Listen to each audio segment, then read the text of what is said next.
Hey there, shout out to you all. It's Psychic Cynthia here, and happy new moon in Aquarius time. Happy time of monthly renewal and rebirth. Also, happy Lunar New Year of Wood Snake. So, this makes this new moon doubly powerful because it is the second new moon after the preceding winter solstice. And so, this is really the time when nature starts to pick back up again after the solstice, and that also means that we humans who are part of nature truly begin to have a rebirth now. So you get to start the new year over again if you want to, and even if you don't want to, guess what? You're going to anyway. So listen, with this new moon in Aquarius, it's a lovely new month-long cycle. Uh, I like what I'm seeing here because we see that the moon and sun at 9:51 Aquarius, we're making a lovely trine to Jupiter and Gemini. So these are air signs. And Aquarius, it's an air sign, but it's also a fixed sign. So it's sort of unusual because it makes you want to have adventures with the Aquarian energy and also with the Jupiter. Aquarian energy, Aquarius, this is very much about you finding your own path, your own genius, being eccentric or just being you in your own way, letting those little eccentricities come out. Can also be you pursuing interest along the humanitarian, the tech side, the astrological side. It can manifest in a lot of different ways, but Aquarius, they say it is the sign of freedom. It's also the sign of, can be the sign of service to humanity. So it's a complex sign. I really love Aquarius. It is a revolutionary sign, too. Is it revolutionary or evolutionary? It depends. It depends. Generally, I'm a fan of evolution over revolution because it doesn't always have to be so violent. It can be, but evolution can be gentle, revolution not so much. So, whenever possible, I would say reach for evolution rather than revolution. But yeah, sometimes, in the higher sense, sometimes you need to revolt, you need to rebel against the old internally. You need to say, this is not what you want anymore, and then turn towards what you do want. So that is part of the sacredness of Aquarius. And Aquarius is also Saturn ruled. It's not only Uranus ruled. So there is an element of structure and discipline. A lot of people don't realize that with Aquarius. There certainly is. And again, a higher calling to serve humanity. So all this may be awakening within you. Or maybe you just want to pursue a path that brings you joy, a path of self-expression. This is part of Aquarius, but then it's also tied up with the group.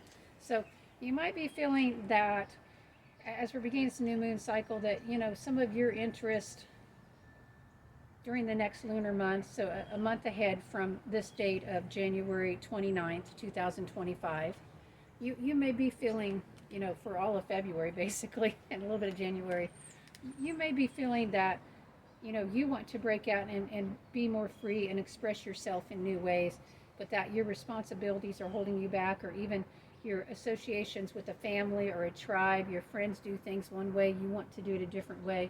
And yeah, lean into that. And I would say don't be afraid to go outside the norm.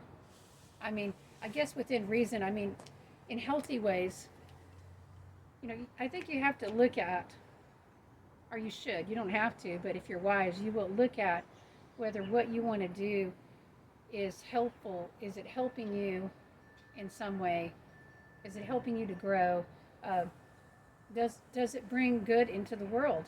Or value? Does it bring some kind of value? And that can be defined in a lot of different ways, okay? You should look at that for yourself.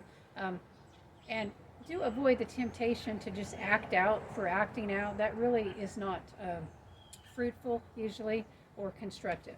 And it's one thing if you're 17, you're doing that because you're in that teenage stage, or 17 to 21. But if you're over that age, you're probably in a different stage of life, and you have, and even if you're in that age, by the way, watching this, it's still a good idea. It's a good life practice to evaluate, what can be brought through with the action you're about to do. What are some of the possible outcomes, which you can't always know. By the way, you definitely can't always know when we're underneath the influence of Aquarius. So, but you can feel into the vibes. I mean, I think one way to look at it again is to feel into your heart and your spirit and your motivations. And the question to ask yourself is always with the Aquarian energy, not just what are you running away from, what are you rebelling against? Anybody can rebel, anybody can complain, anybody can say, I don't want that. But what is it you're moving towards? That's always the question. And I would encourage you to move towards something, not away from something. If you do that, you really will create a greater happiness, a sense of purpose, a meaningful connection, a reason for being. So yes, be moving towards something always if you can, not just away from something. In fact, I find that most people that are moving away from something, if they don't have something to move towards, they can't get away from that thing they want to move away from.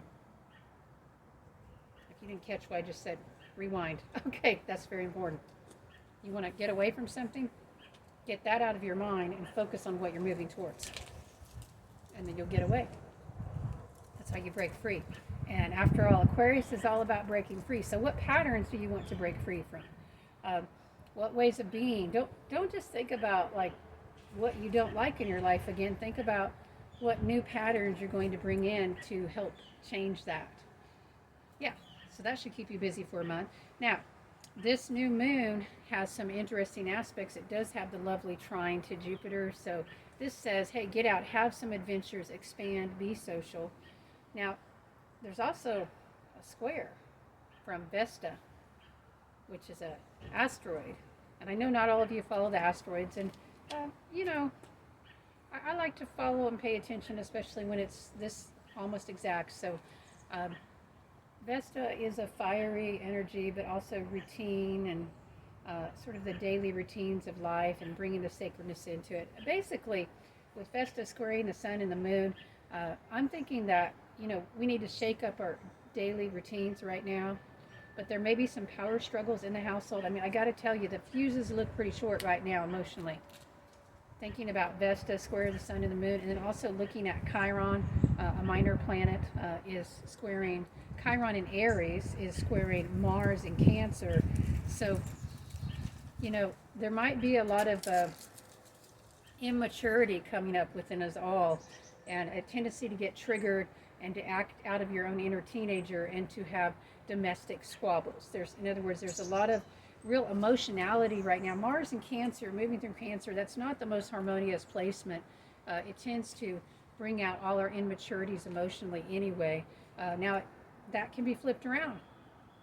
You can work with that energy. You can work with that by healing your inner child.